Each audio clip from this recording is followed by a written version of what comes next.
Welcome to the Engaging Life podcast, the show where we talk about passions, well being at work. Well, welcome to the Engaging Life podcast, the show where we discuss passions, well being at work, work life balance, and everything it means to live a fulfilling and engaging life. I'm your host, Lexi Redmond, and on today's show, I'll be talking more about my inspiration for why I created the show, and I'll also be answering a few questions about my own life. Before we get started, I'd like to encourage you all to listen to the first episode with Ariel Greenaway. It was really fun. We talked about um, her doing the Japanese exchange and teaching program. It was just a really awesome conversation, so I encourage you to go listen to that. So transitioning to why I created this show first, the show has been in the works for a little bit. I had several different ideas for this show, but I couldn't get a handle on what format I wanted. But I was finally inspired by something that my grandmother used to say, and so the concept for this show kind of came as an homage to my grandmother who passed away a few years ago. One of her favorite sayings was, "Life has never been more engaging," and I've adopted that into my own life, and so I took that as advice to mean that we should all strive to live fulfilling and engaging lives. And so that kind of stuck with me. And then a little bit about me and my life right now. I'm a current graduate school student studying industrial organizational psychology. And so well-being and work-life balance and the intersection between work, kind of doing your passion, and life, the things that you're interested in, what you do day to day, really gave me inspiration for kind of developing a show that was about finding the balance between work, your career, and your regular personal life. So, to answer some questions that I got about IO, is shorthand for industrial organizational psychology. It's a field that is basically psychology in the workplace. You can do several different things in the field, but it's the study of people at work is the best way that I can describe it. It is a field that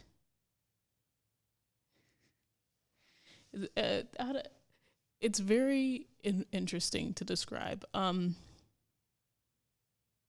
It's a field that started probably, I want to say, in the 1930s with the rise of the Industrial War, and really gained steam because they wanted to figure out how to make workers more efficient. And then later on, it kind of adopted a more, what's the word? A more person-centered approach, the more organizational side, to figure out how to motivate employees and what gets them engaged in work to do it more efficiently. And so it's a study of that, and basically, in a nutshell, it's how can we make work better for employees and how can we make work more efficient. And so that's IO kind of in a nutshell.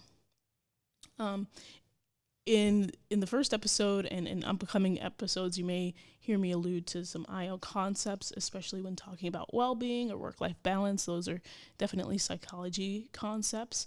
And I'll try my best to explain it in the moment.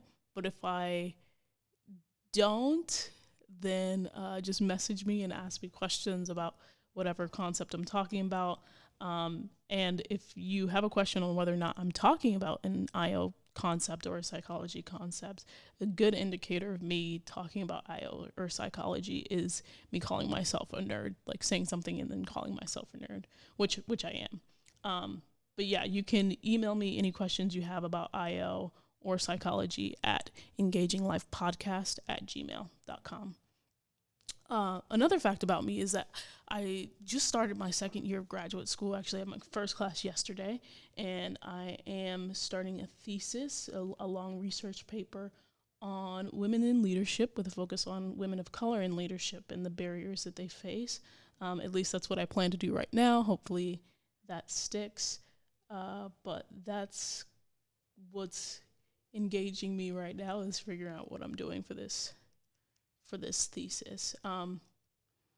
But again, this episode was kind of an intro to introduce the podcast, what it's going to be about. Basically, I'll be interviewing people and figuring out why their life is engaging, or what's engaging them in life, and what they're doing career-wise. And so that's a way for me to incorporate both work, passions.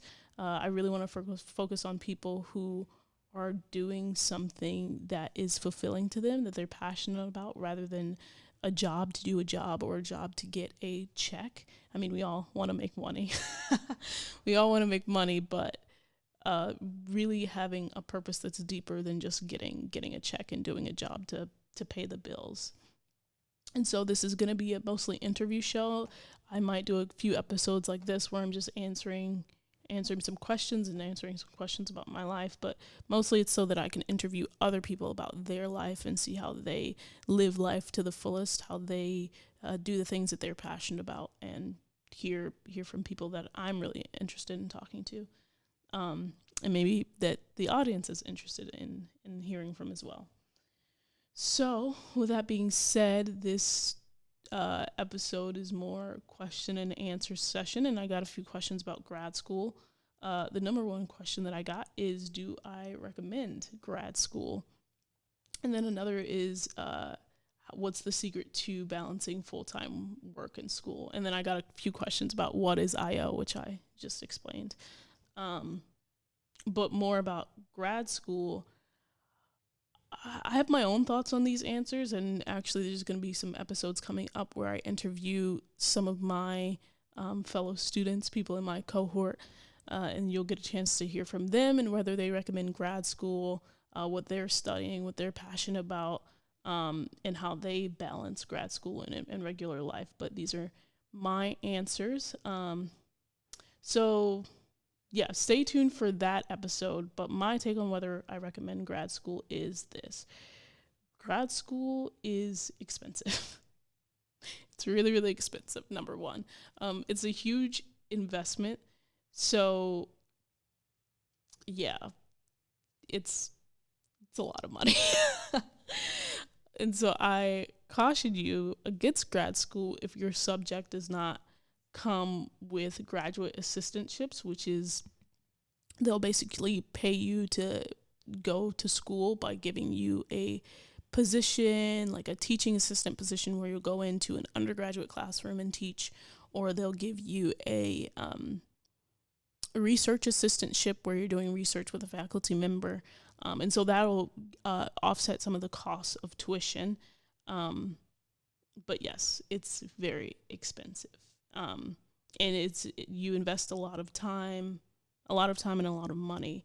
But I would suggest absolutely go to grad school if you have a really, really, really big interest in something. And again, if it's something that you're passionate about, do it, because, honestly, the only people that are going to be in grad school are people that really, really care about the subject, or people that just have money that can pay for grad school to just do it as a hobby, which I know some people like that. But you really, really have to be interested in the subject, because you're going into content at a deeper level and at a greater level than you would in high school or in college.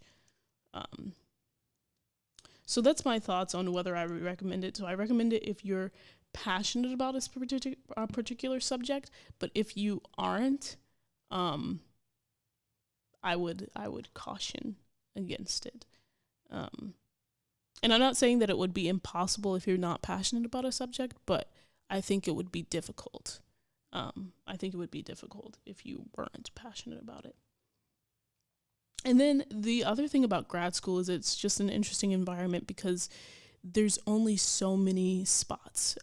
Most grad schools, depending on how rigorous they are, how tough they are, how specialized they are, only admit maybe 8 students. It's a very, very small number of students compared to people who are in college. And so it's already competitive for that reason, which is the reason makes sense, but it's already very competitive. So any grad school program that you go to, there is going to be a certain feeling of I really have to step my game up, if you will, because everyone's bringing their A game, because it takes a lot to even get into grad school. And it's also another expensive note is that it's also very expensive to apply for. Applications typically run like $60 to $75. So again, it's just a huge investment of time, money, energy. And so if you weigh those things and you're still very, very interested in a subject and still want to pursue it, or you have a career that you need a graduate degree, go to graduate school. But if you're just doing it because you think it would be good for you, I would suggest not going to grad school. As far as how to balance, I think the particular question was a full-time job and grad school. This is a little bit of a harder question for me because I didn't work full-time while in graduate school. I had an internship where I worked full-time, but I didn't take any classes over the summer. Probably should have. Didn't do any research either. Probably should have done that. So I didn't do that. And also my class schedule may not look like a regular nighttime grad school class schedule, because I have classes during the day and the afternoon. But I can speak on just balancing your schedule in general, because my first year I had classes. My first semester I had 3, my second semester I had 4, but I also had different labs that I was attending and different projects that I was involved in as well on top of classes. And so that took a lot of my time. And I have a graduate assistantship right now on top of being taking classes as well as labs. So it is tough to balance. But yeah, I think it'll be difficult to have an outside job if it's not a job with your school, like a GSA or anything, because there's a natural relationship that comes when you have a job that's inside of the department or inside of the school that you're working at, because I feel like people might be more understanding and more lenient to you towards your classwork and your academic load, if they know that you have an academic load.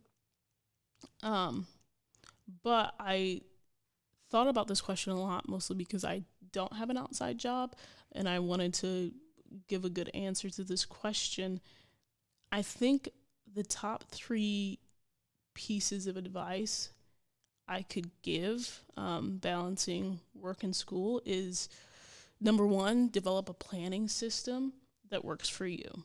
And I say that works for you because I don't mean go out and buy a planner and plan every hour of every day and like write it down.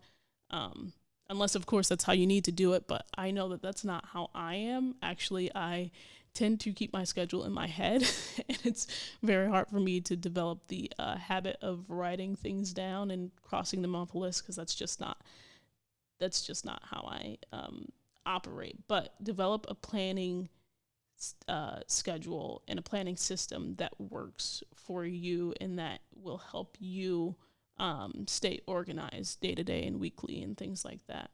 And even this year, I probably know that I can't keep every single meeting in my head because I have that graduate assistantship, but I'm using Google Calendars more to stay on top of my schedule. And so Google Calendar is easy for me because it's nice, quick, simple, just input the event that I'm going to, like classes, or I have a workshop tonight that I'm going to. And it's very, very quick and easy to just input those events and even color code them. So that's nice. That's been a real help. And then 2 is try to sort of compartmentalize without fully separating your 2 worlds. This is more of my advice. I don't know if this is backed up by science, but I thought this would be pretty helpful. And by compartmentalize, I mean that when you're at work, be present at work, and when you're at school, be present at school. And now there's going to be times when naturally you're not going to be able to do that because there's going to be a pressing work concern that will draw your mind away from school, or there's going to be a pressing school concern that'll draw your mind away from work.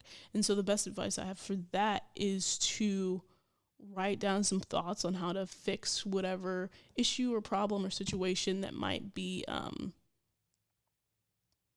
that might take your mind away from what you're doing, whether that be at work or at school, and just try to write it down. And I do think that is backed up by science, that if you write things down, you don't ignore it, because I think if you ignore it, it's just going to continue to fester in your mind. So write some action steps that you can take if an assignment is looming, like you have a big deadline for a big paper coming up. If an assignment is due tomorrow and you're at work and you really, really need to get that assignment done, just take some time, maybe on your break, to write down some action steps for what you need to do to complete that assignment, or an author or something that you need for the assignment that you can get it done. And then vice versa. If you're at school and you have something that you remember that you have to do for work, just take a class break or something and write down something that will help you get solve whatever issue or problem, or just ease your mind a little bit. But I do think that writing it down will help. So it can signal to your mind that you are aware of this thing, whatever it is.